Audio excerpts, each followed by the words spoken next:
আমার প্রিয় শিক্ষার্থী বন্ধুরা, তোমাদের সকলকে ভালোবাসা জানিয়ে আমি আজ একটি গুরুত্বপূর্ণ ক্লাস তোমাদের সামনে উপস্থিত করছি।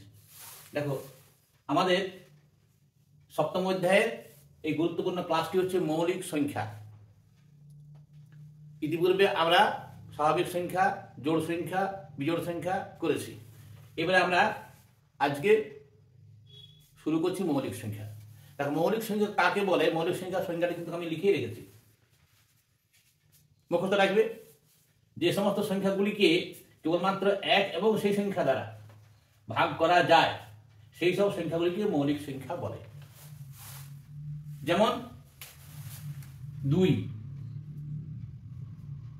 3, 5, 7। দেখো, 2কে 1 এবং 2 দিয়ে ভাগ করা যায়, 3কে 1 এবং 3 দিয়ে ভাগ করা যায়, 5কে 1 এবং 5 দিয়ে ভাগ করা যায়, আর অন্য কোনো সংখ্যা দিয়ে ভাগ করা যায় না। 7কেও ঠিক তাই। সুতরাং এগুলি মৌলিক সংখ্যা। তাহলে এরপর মৌলিক সংখ্যা হবে 7-এর পর 11। বলতে পারো স্যার 9 মাঝখানে কেন বাদ গেল? না, 9কে 1 এবং 9 বাদ দিয়েও 3 দিয়ে ভাগ করা যায়, সুতরাং 9 মৌলিক সংখ্যা নয়। ঠিক আছে, তাহলে 11 হলো। এরপর 13, 13 পর 17, 19, 23। ঠিক আছে, এভাবে মৌলিক সংখ্যা এগিয়ে চলবে। দেখো, 17 একটি মৌলিক সংখ্যা, একে 1 এবং 17 দ্বারাই ভাগ করা যায়, আর কোন সংখ্যা দিয়ে ভাগ করা যায় না। এইভাবে আমাদের মৌলিক সংখ্যা যদি আমরা এগিয়ে যাই, তাহলে দেখো এক সময় পাবো 97। এটিকে কেবলমাত্র 1 এবং 97 দিয়ে ভাগ করা যায়, সেটা সাধারণত মৌলিক সংখ্যা। এর আগে 89। ঠিক আছে, তাহলে তোমরা ভাববে 97 কেন লিখলাম? 97 পরেরটা যদি লিখি তখন দেখবে আসবে 101। ঠিক আছে, এভাবে মৌলিক সংখ্যা গুলি পাওয়া যায়।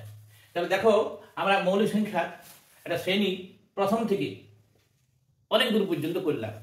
তাহলে এবারে শ্রেণীটিকে পর্যবেক্ষণ করে দেখো আমরা যদি কতগুলো জিনিস যদি লিখে রাখি, যেগুলো অঙ্ক করার সময় খুব কাজে লাগবে। তাহলে প্রথমে বলতে পারো স্যার 1 তো লিখলেন না। 1 সম্বন্ধে তোমাদেরকে একটা কথা বলে রাখি। দেখো, লিখে রেখেছি, মনে রেখো, 1 যৌগিক বা মৌলিক কোনোটি নয়। মানে কোনো সংখ্যা নেই, 1 যৌগিক সংখ্যা নয়, মৌলিক সংখ্যা নয়। ঠিক আছে, 1 বাদ গেল। এরপর দেখো, এই মৌলিক সংখ্যাগুলির মধ্যে এটি ক্ষুদ্রতম, সেটি 2। তাহলে আমরা লিখলাম যে ক্ষুদ্রতম মৌলিক সংখ্যাটি 2। ঠিক আছে, 1 থেকে 100 পর্যন্ত মোট মৌলিক সংখ্যা। দেখো, এটি আমি কিন্তু মাঝখানে অনেকগুলো লিখিনি, আমার জায়গা স্বল্পতার জন্য বলে দিচ্ছি। তাহলে এই যে 1টি, 2টি, 3টি, 4টি, 5টি, 6টি, 7টি, 8টি, 9টি, এরকম করে 97 কিন্তু 2 অঙ্ক শেষ। বলা আছে যে 1 থেকে 100 পর্যন্ত। দেখো, তারপর কিন্তু 100 পর, তাহলে 97 পর্যন্ত মৌলিক সংখ্যা দেখো গুণে হবে কটি? 25টি।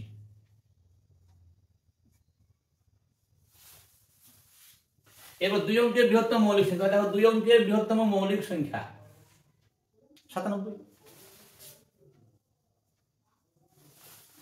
2 বাদে প্রতিটি মৌলিক সংখ্যায় কি বলবো?